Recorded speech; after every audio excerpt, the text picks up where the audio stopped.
მეოცე საუკუნის განმავლობაში ბუმი იყო ამოუცნობი ფრინავი ობიექტებისა და ზოგადად უცხოპლანეტური სიცოცხლის დედამიწაზე ჩამოსვლის შესახებ. ათასობით ადამიანი ამტკიცებდა და დღემდე ამტკიცებს, რომ ისინი არა დედამიწისეულმა არსებებმა გაიტაცეს და მათზე სასტიკი ექსპერიმენტებიც ჩაატარეს. ეს ისტორიები უფოლოგიით დაინტერესებულებმა ძალიან კარგად ვიცით. ამ ეპიზოდში ზოგადად მინდა შევკრიბო ყველა მნიშვნელოვანი ცნობა და გავაერთიანო ერთ ვიდეოში. ყველაფერი იმის შესახებ, რაც ვიცით და არ ვიცით UFO-ზე.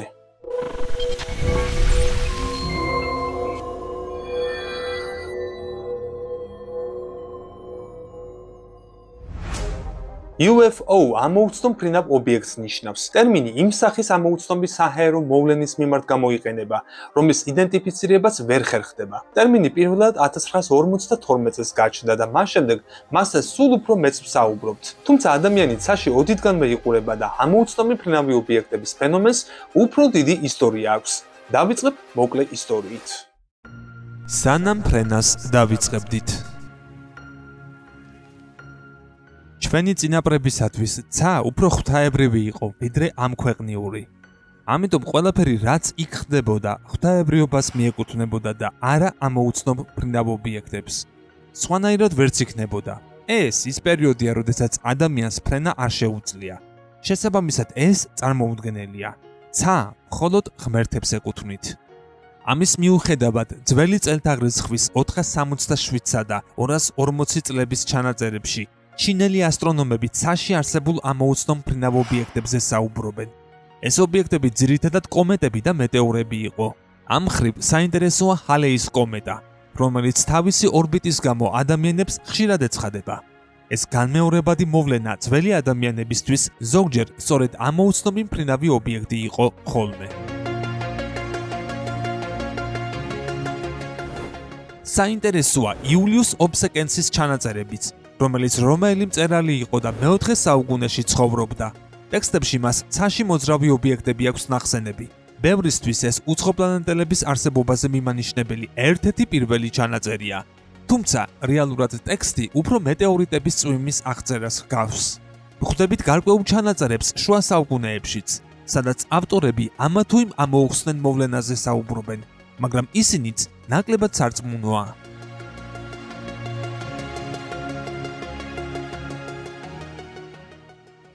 ტექნოლოგიების განვითარებასთან ერთად ადამიანებმა ფრენაზე დავიწყეთ ფიქრი. ცაში პირველი საფრენი ობიექტები გამოჩნდა. ბუნებრივია, ამას თვითმხილველებიც მოჰყვა. 1878 წლის 25 იანვარს დენისონ დეილი ნიუსმა დაბეჭდა სტატია, რომელშიც ადგილობრივი ფერმერის სიტყვები იყო მოყვანილი. ჯონ მარტინი ამბობდა, რომ დიდი, ბნელი წრიული ობიექტი დაინახა, რომელიც ბუშტს წააგავდა და ის ძალიან დიდი სიჩქარით მოძრაობდა. და აი აქ იბადება ტერმინი ფრინავი თეფში. მარტინმა თქვა, რომ ის დაახლოებით თეფშის ფორმის იყო. ეს ამ ტერმინის ერთ-ერთი პირველი გამოყენებაა. ეს ის დროა, რომელშიც აეროსტატით ფრენა სულ უფრო პოპულარული და მოთხოვნადი საქმიანობა ხდებოდა.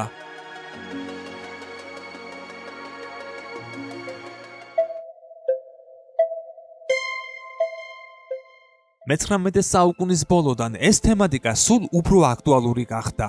კონსპიროლოგებმა ტომას ედისონს მფრინავი ვარსკვლავის შექმნაც კი დააბრალეს, რომელიც ქვეყნის გარშემო ბრუნავდა. ამას გარდა უამრავი არტეფაქტია შემორჩენილი დედამიწის სხვადასხვა ნაწილში, ძველი პირამიდების და სხვა ნაგებობათა კედლებზე, ნახატები და ასე შემდეგ, სადაც სავარაუდოდ ციდან მოსულებია აღწერილი.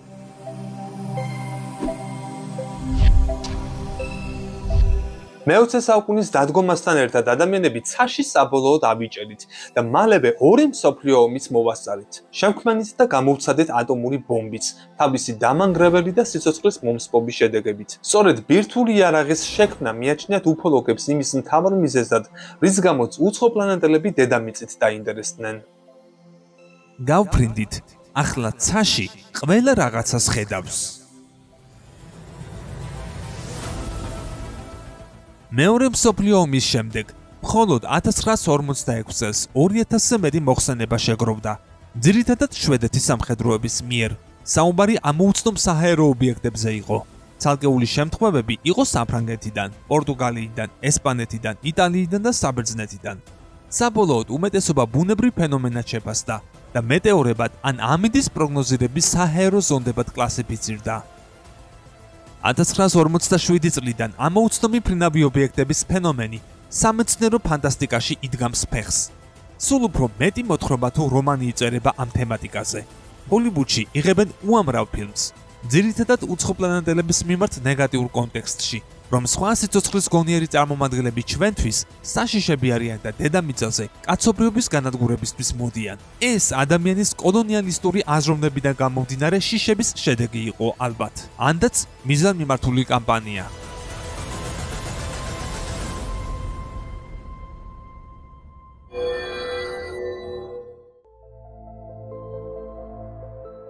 ფანტასტიკიდან რეალობამდე ერთი ნაბიჯი იყო.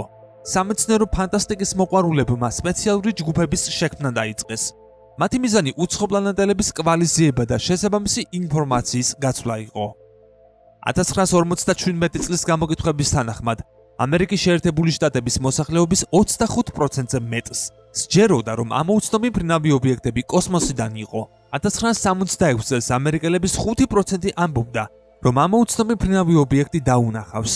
ამავე წლის გამოკითხვების მიხედვით 96%-ს სმენოდა UFO-ზე და აქედან 46% მიიჩნევდა, რომ ეს რეალური იყო.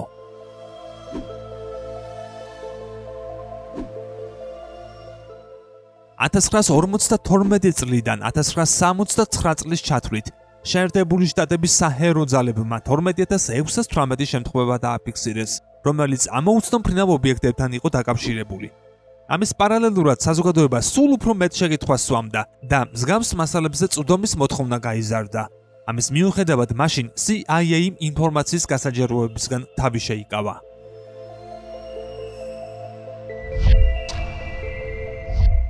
$1960-იანი წლებიდან 1990-იანი წლების ჩათვლით უცხოპლანეტელები ამერიკული კულტურის ნაწილი გახდნენ. გამოჩნდნენ პირები, რომლებიც ამტკიცებდნენ, რომ ისინი უცხოპლანეტელებმა გაიტაცეს და მათზე ექსპერიმენტები ჩაატარეს. ამერიკის ოფიციალური უწყებების მიერ 1950-იან წლებში პროექტი ლურჯი წიგნი დაარსდა, რაც რეალური მოვლენებით იყო შთაგონებული. ამ პროექტის სამსახურში მყოფი პერსონალი მიმართული იყო უცხოპლანეტელების ზებნაზე. ამ ყოვლად გასაიდუმლოებული საქმიანობის განმავლობაში ადამიანებმა შავებში ასობით საქმე აღწერეს. თუმცა არც CIA-ს და არც რომელიმე სხვა უწყებას ამერიკის შეერთებულ შტატებში ხანდაზმულობის მიუხედავად დღემდე დეტალურად არაფერი გაუმხელიათ უცხოპლანეტელთა საკითხის შესახებ. ლურჯი წიგნის მსგავსი პროექტი არაერთი იყო და არის დღემდე, როგორც შეერთებულ შტატებში, ისე ყოფილ საბჭოთა კავშირსა და სხვა სახელმწიფოებში. რა ხდება დღეს? 2017 წლიდან კი ამოუცნობი მფრინავი ობიექტების ოფიციალურ დონეზე გამოქვეყნებისა და აღწერის საჯარო აქტივობის ბუმი იწყება. განსაკუთრებული აღფრთოვანება კი პენტაგონის მიერ გადაღებულმა და გავრცელებულმა ვიდეო მტკიცებულებებმა გამოიწვიეს.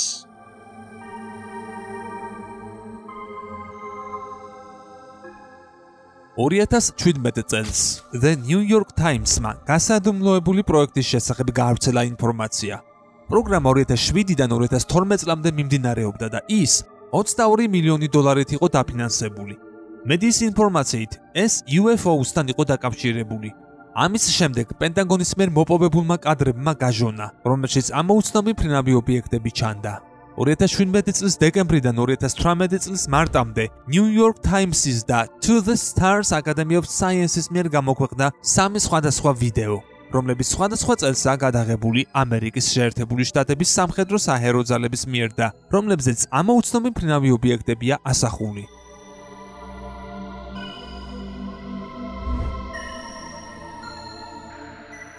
პირველ ვიდეოს, რომელიც 2004 წელს გადაიღეს, Gimbal Footage UFO ჰქვია. მასზე ასახულია ამოუცნობი მფრინავი ობიექტი AMO, რომელიც სან-დიეგოში დაფიქსირდა. ამერიკის შეერთებული შტატების სპეცსამსახურებმა სამივე ვიდეოს ავთენტურობა უკვე აღიარეს. მას შეერთებული შტატების თავდაცვის სამინისტრომ ამოუცნობი აეროფენომენი უწოდა UAP, Unidentified Aerial Phenomenon. მეორე და მესამე ვიდეო კი ორივე 2015 წელს არის გადაღებული. ამ წელს გადაღებულ ვიდეოს Flirt 1 UFO ჰქვია და თან ახლავს ამერიკელი პილოტების საუბარი, რომლებიც ცდილობენ ერთმანეთთან კომუნიკაციისას გაარკვიონ თუ კონკრეტულად რას უყურებენ.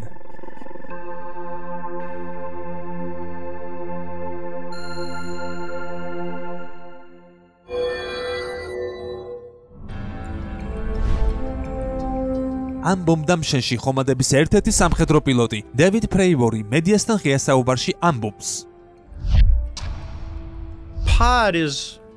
ეს იყო თეთრი ობიექტი, მოგრძო ფორმის, ჩრდილოეთისაკენ დახრილად მოძრავი. მიუახლოვდი თუ არა მას, დაუყოვნებლივ მოუმატა სიჩქარეს და წავიდა სამხრეთისკენ. რის მერეც 2 წამზე ნაკლებ დროში სრულიად გაუჩინარდა, რაც გადაღებულ ვიდეოშიც ჩანს და 2015 წლის ვიდეოებშიც ამ საფრენ აპარატს არ ჰქონდა არანაირი ფრთები. მაგალითად, როგორც აქვს თვითმფრინავს ან ვერტმფრენს, ამ ფრენი ობიექტის გადაადგილება უჩვეულოდ სწრაფი და მკვეთრი იყო. იმდენად, რომ პინგ-პონგის ბურთის მოძრაობასთან შედარებაც კი შეიძლება. მას შეეძლო სწრაფი დამუხრუჭება ჰაერში და უცაბედი გადახვევა აბსოლუტურად ფრენის სხვა მიმართულებით. როგორც ამ საქმის პროფესიონალი, შემიძლია დარწმუნებით ვთქვა, რომ ასეთი მონაცემების მქონე საფრენი აპარატები დღევანდელ კაცობრიობას არ გააჩნია. ამის შემდეგ და პარალელურად კიდევ უფრო გაიზარდა იმ ადამიანების რიცხვი, რომლებიც გასაიდუმლოებულ მონაცემებზე წვდომას ითხოვდნენ. 2021 წელს პრეზიდენტმა ბარაკ ობამამ UFO-ზე შეკითხვას ასე უპასუხა. არის ჩანაწერები, რომლებსაც ვერ ვხსნით. საუბარია ციურ ობიექტებზე და მათ ტრაექტორიებზე. შესაბამისად ინტერესი გასაგებია. და აი ასე მოვედით 2023 წლის ივლისამდე. 20 ივლისს ეროვნული უსაფრთხოების საზღვრისა და საგარეო საქმეთა პალატის ზედამხედველობის ქვეკომიტეტმა UFO-ს, იგივე UAP-ს საკითხი სერიოზულად განიხილა. მოხსენებაზე 3 მოწმე დაკითხეს, მათ შორის ყველაზე თვალსაჩინო საჰაერო ძალების ყოფილი მაიორი დევიდ გრუში იყო. Mr. Chairman, ranking members and congressmen, thank you. 2019 წელს გრუში სამთავრობო ჯგუფს ხელმძღვანელობდა, რომელიც ცაში გაურკვეველ საჰაერო ფენომენებს UAP-ს უნდა დაკვირვებოდა. ჯგუფის შექმნა შესაბამის განცხადებებს მოჰყვა, რომლის მიხედვითაც 650-ზე მეტი მფრინავი ობიექტის გადაადგილება ჩვენთვის ახსნად აერონავტიკას ეწინააღმდეგებოდა.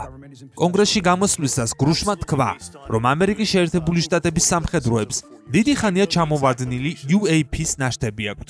მეტიც, გრუშს მიაჩნია, რომ მთავრობა არამეწერ სიცოცხლეზე ინფორმაციას 1930-იანი წლებიდან ფლობს. ასეთი რამ აქამდე არასდროს მომხდარა. კონგრესს ამ საკითხზე არასდროს დაუნიშნავს სერიოზულად მოსმენა. ეს ნიშნავს, რომ კონგრესის საკითხს სერიოზულად მიუდგა. თავად ის ფაქტიც, რომ UAP-სა და UFO-ს არსებობას 3 დაფასებული ვეტერანი სამხედრო ამტკიცებდა, უკვე საინტერესო იყო. ან მატყუებს ეს ხალხი და ნერვული აშლილობა აქვთ, ან მართლა ხდება ეს წარმოუდგენელი ამბები. წარმოუდგენა არ მაქვს, როგორ ავხსნა ისინი. ეს არ არის ჭაობის გაზი, არ არის წმინდა ელმას ცეცხლი და არც სფეროსებრი ელვა. თქვენ შეგიძლიათ ნახოთ და შეეხოთ რეალურ ტექნიკურ მოწყობილობებსა და ზოგიერთ შემთხვევაში მათ პილოტებს. არაერთი ხომალდი დაშვებულა დედამიწაზე, ზოგი ავარიულად. საიდუმლო ბაზებზეც არის განთავსებული ფრაგმენტები, ან მთლიანად საფრენი აპარატები და რამდენადაც ვიცი, ცოცხლად მყოფი ჰუმანოიდური უცხოპლანეტელებიც. მიგვირს, რატომ ვუმალავთ ამას ადამიანებს.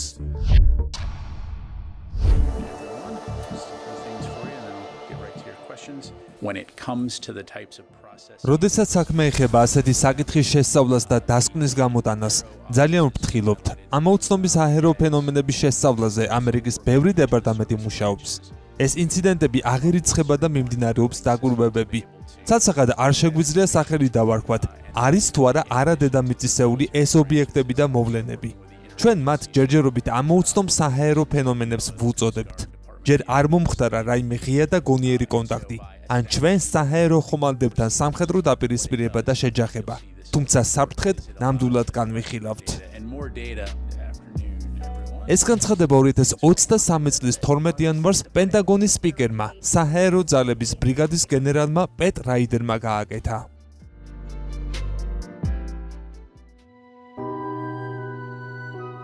ამის მიუხედავად მოხსენებაზე კონკრეტული არაფერი წარუდგენიათ, რაც არამეწერი სიცოცხლის დედამიწაზე არსებობას დაამტკიცებდა. მეორე მხრივ კონგრესმენებმა გაითვალისწინეს მოხსენებლების ნათქვამი და სპეციალური რეკომენდაციაც კი გასცეს, რის მიხედვითაც UAP-სა და UFO-ს თემატიკას მეტი ყურადღება უნდა მიექცეს.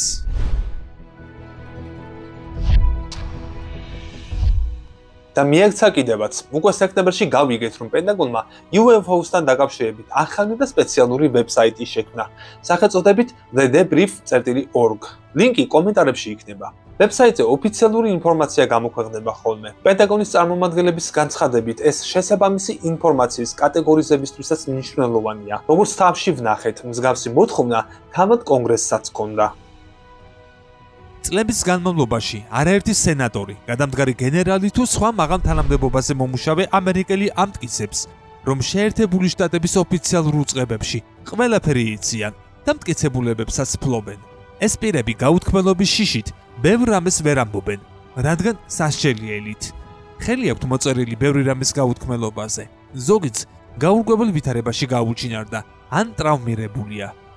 ეს პირები ხელისუფლებისგან საზოგადოებისათვის სიმართლის გამხელას წლები აითხოვენ.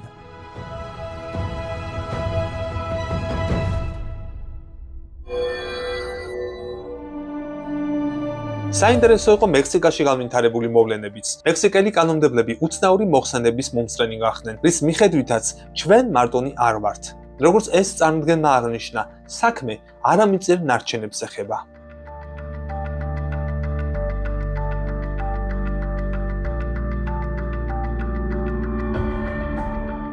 ეს მექსიკაში კონგრესის პირველი ღონისძიება იყო, რომელზეც უცხო პლანეტელების შესახებ ისაუბრეს. მეტიც, მომხსენებლებმა პოლიტიკოსებს ორი არტეფაქტი უჩვენა. მექსიკელი ჟურნალისტისა და უცხო პლანეტელების დიდი ხნის მაძიებლის, ჯეიმი მაუსანის თქმით, ეს უცხო პლანეტელების ნიმუშებია. ორი პატარა სხეული ყუთებში იყო მოთავსებული. საინტერესოა, რომ სხეულს 3 თითი და წაგრძელებული თავი აქვს. მაუსანმა აღნიშნა, რომ სხეულები პერუში 2017 წელს აღმოაჩინეს. მისი თქმით, ისინი დაახლოებით 1000 წლისაა.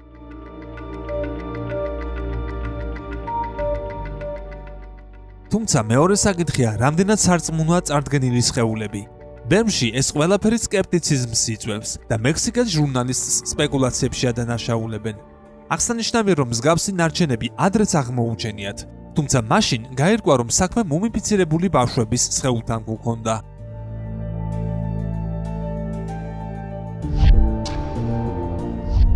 სპეკულაციის კვალი კი იმაში შეინიშნება, რომ ჟურნალისტმა თავისი მოხსენება NASA-ს ძალიან საინტერესო კონფერენციას დაამთხვია. 14 სექტემბრის მოხსენების მიზანი ამოუცნობი ფრინავი ობიექტების, იგივე ამოუცნობი ანომალიური ფენომენების შესახებ საზოგადოების ინფორმირება იყო.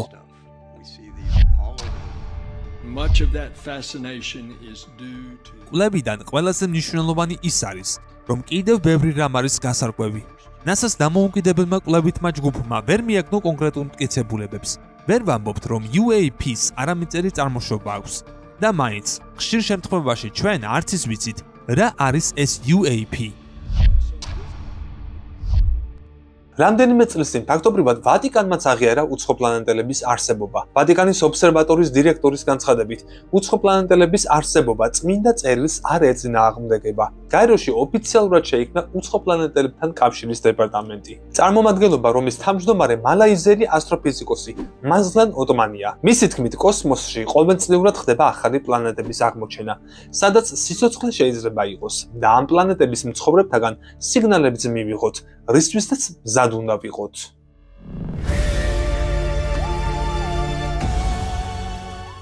უფოლოგები მიიჩნევენ, რომ ამერიკის შეერთებულ შტატებში, ასევე ჩინეთის ტერიტორიაზე, ტიბეტში, ევერესტის კალთებზე, ანტარქტიდის კონტინენტზე უცხოპლანეტელების დიდი ბაზებია, საიდანაც გაფრენებს ახორციელებენ.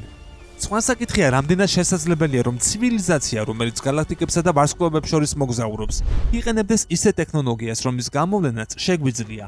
თუ ისინი აქ არიან და სამყაროს მასშტაბებიდან გამომდინარე ეს ნამდვილად არ იქნება გასაკვირი. მათი დაფიქსირება ჩვენი ტექნოლოგიებით შეიძლება უბრალოდ შეუძლებელიც იყოს. ამ ეპიზოდში სპეციალურად გამოვტოვებ უფოს როზველის ისტორიას. ეს სულ სხვა ეპიზოდის თემაა.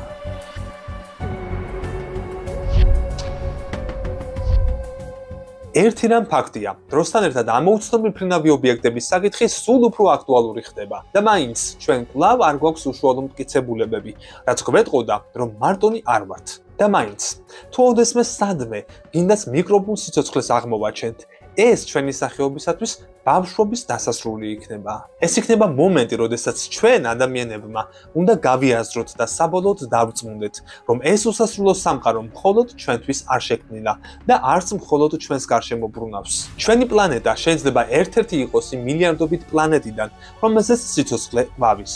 შეიძლება ამ აღმოჩენასთან ძალიან ახლოს ვართ. ნახოთ, რა იქნება შემდეგ. შენ კი გამოიწერე ჩვენი YouTube არხი და კომენტარის სახით გამოხატე შენი მოსაზრება თემასთან დაკავშირებით.